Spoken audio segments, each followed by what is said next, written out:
What if everything you believed to be true, purpose, destiny, the meaning of life, was nothing more than a comforting illusion in the face of an indifferent universe? What if life, with all its pain, emptiness, and unanswered questions, simply had no meaning at all? This provocation does not come from a dark film or a late-night existential chat among friends. It is the foundation of the philosophy of Albert Camus, one of the most unsettling thinkers of the 20th century. But while Camus stares into the abyss and claims that the universe is silent, Viktor Frankl, psychiatrist, Holocaust survivor, and author of one of the most impactful works of the last century, offers a radically different response. Life does have meaning, even, or especially, in suffering. In this video, we'll bring these two giants face to face. Camus, the philosopher of the absurd; Frankl, the psychologist of meaning. Who is right? Or perhaps both in their own way, offer us complementary answers to the most fundamental question of all: why live? Albert Camus, born in Algeria in 1913, grew up surrounded by poverty, the absence of a father, and the harsh reality of colonialism, elements that deeply shaped his view of existence. Over the course of his life, Camus would reject both pure nihilism and comfortable metaphysical explanations. Instead, he proposes that we face life as it is, full of beauty, yes, but also silence, emptiness, and contradictions that challenge our reason. For Camus, the starting point of philosophy is not Cartesian doubt, but something far more visceral, the feeling of estrangement from the world. He calls this the sense of the absurd. Imagine waking up one day and realizing that everything you do, work, relationships, goals, may, in the end, mean absolutely nothing. It's as if the gears of life suddenly lost their purpose. This moment of disconcerting clarity where we recognize our search for meaning in a world that offers none is what marks the birth of the absurd. Camus argues that this realization is not a sign of weakness, but the beginning of true philosophical maturity. He writes, "The absurd is born of this confrontation between the human need and the unreasonable silence of the world. There is no divine answer, no existential instruction manual. Life simply is, and any attempt to force an absolute meaning upon it, whether through religion or ideology, is, in his view, a form of escapism. But the awareness of the absurd inevitably leads to a painful question: is life still worth living? And here, Camus presents one of his most striking ideas. There is but one truly serious philosophical problem, and that is suicide. This statement, often misunderstood, is not a promotion of death, but a demand for radical honesty. He does not encourage giving up, but instead urges us to confront the question head-on. If life has no inherent meaning, why keep going? And, more importantly, how should we continue? Camus' answer is not resignation, and certainly not despair. It is defiance, a lucid revolt. He refuses to appeal to comforting illusions. To him, the only dignified posture is to live fully in spite of the absurd. He claims that freedom begins when we stop searching for absolute meaning. It is in that space, between emptiness and choice, that human dignity arises. The image Camus chooses to represent this defiance is that of Sisyphus, the Greek mythological figure condemned to push a boulder up a mountain for all eternity, only to see it roll back down. Sisyphus, for Camus, is us. We are condemned to repetition, to finitude, to uncertainty, and yet we persist. That's why Camus concludes with one of the most powerful lines in modern philosophy. One must imagine Sisyphus happy. Happy not because he overcame his condition, but because he accepted it. Because by living without illusions, he becomes free. And in that freedom, even without ultimate meaning, there is a kind of greatness.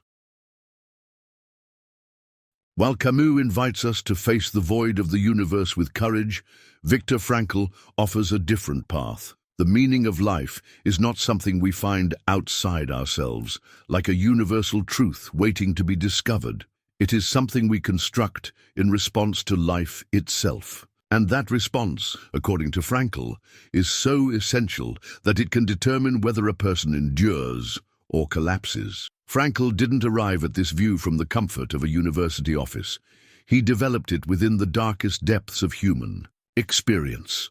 The Nazi concentration camps, where he was imprisoned for over 3 years and lost his parents, his brother, and his wife. There, in the very heart of suffering and dehumanization, he discovered a truth that would shape his entire philosophy, one he would later share in his landmark book, Man's Search for Meaning. Life never ceases to have meaning, even in suffering, guilt, and death. Frankl observed that even amid horror, those who could assign some form of meaning to their pain, no matter how small, demonstrated an inner strength that set them apart. It wasn't about blind optimism. It was about existential grounding. Human beings, he said, can endure almost anything, so long as they have a reason why. Inspired by Nietzsche, Frankl reclaims the famous phrase, "He who has a why to live can bear almost any how." But he goes further. Whereas Nietzsche explored meaning as an expression of the will to power, Frankl views it as a spiritual and psychological necessity. For him, human beings are not driven primarily by pleasure, as Freud claimed, nor by power, as Adler believed, but by the deep intrinsic desire to find meaning in their experiences, especially in suffering. This insight led Frankl to develop a therapeutic approach he called logotherapy, from the Greek logos, meaning. Logotherapy is based on the idea that the pursuit of meaning is the central motivation of human life, and this meaning is not handed to us. It is discovered through 3 main avenues: through work or creation, what we contribute to the world; through love, the ability to see others in their full dignity; and through our attitude toward unavoidable suffering, how we choose to face what we cannot change. Frankl believed that even when everything is taken from us, freedom, comfort, dignity, there still remains one last human freedom: to choose one's attitude in any given set of circumstances. This inner freedom is, for him, the core of our existence. It is what allows us to transform suffering into growth, guilt into responsibility, and death into urgency for purposeful living. Unlike Camus, Frankl doesn't see life as something absurd to confront, but as a constant invitation to respond. Every situation, every encounter, every joy and every sorrow carries with it a silent question. What will your response be? Human beings, he argues, are not empty vessels awaiting meaning. We are by nature beings in constant dialogue with life, and every response we give shapes who we are, reveals what we value, and points us toward the unique meaning of our existence. If Camus challenges us to live without illusions, Frankl challenges us to find meaning even in darkness. And perhaps, by holding both perspectives side by side, we begin to see the depth of the human condition, suspended between emptiness and purpose, between uncertainty and the freedom to choose a direction. Placing Albert Camus and Viktor Frankl side by side is to witness 2 radically different responses to the same existential question. How should we live in the face of suffering, finitude, and the absence of guarantees? Camus looks at the world and sees the absurd. He does not deny it, nor does he try to soften it with comforting beliefs. For him, the human being is cast into an indifferent universe, and it is in that confrontation that true consciousness is born. His proposal is not one of consolation, but of courage, to live without meaning, yes, but with dignity and intensity, to live as an act of rebellion against the void. Frankl, on the other hand, looks at the same world and sees a possibility. That meaning is not absent, but simply not handed to us. It must be discovered not as a universal truth, but as a personal, unique, and deeply individual response to the events of one's life. His proposal is not to challenge the void, but to engage in dialogue with life, even when it is tragic. Camus tells us life is absurd, but that does not mean it is meaningless. Frankl replies, life has meaning in all circumstances, even the most difficult ones. Both thinkers reject escapism. Both oppose comforting illusions. But while Camus affirms the freedom to live without meaning, Frankl affirms the freedom to create it, moment by moment. One begins with the silence of the universe, the other with the responsibility of the individual, and curiously, the two share a central idea, that the dignity of the human being lies in how one chooses to live, in the face of what cannot be controlled. Camus proposes revolt as affirmation of freedom. Frankl proposes responsibility as a path to meaning, and in this, perhaps, their ideas touch, not in synthesis, but in tension, a fruitful tension. Camus pushes us to the edge of the abyss and asks whether life is still worth living. Frankl meets us at the bottom and whispers, yes, it still is. In the end, perhaps the question which view is correct is not the most important one. Perhaps the true value lies in understanding that both perspectives touch distinct, yet equally valid, dimensions of the human experience. There are days when life feels absurd, empty, indifferent, and in those moments Camus's lucidity may prevent us from seeking comfort in fragile illusions. And there are other moments when, even amid pain, a gesture, a memory, or a responsibility silently gives it all meaning.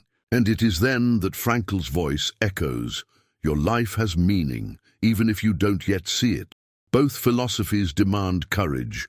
Camus' courage to keep living without guarantees, Frankl's courage to keep seeking meaning when everything hurts.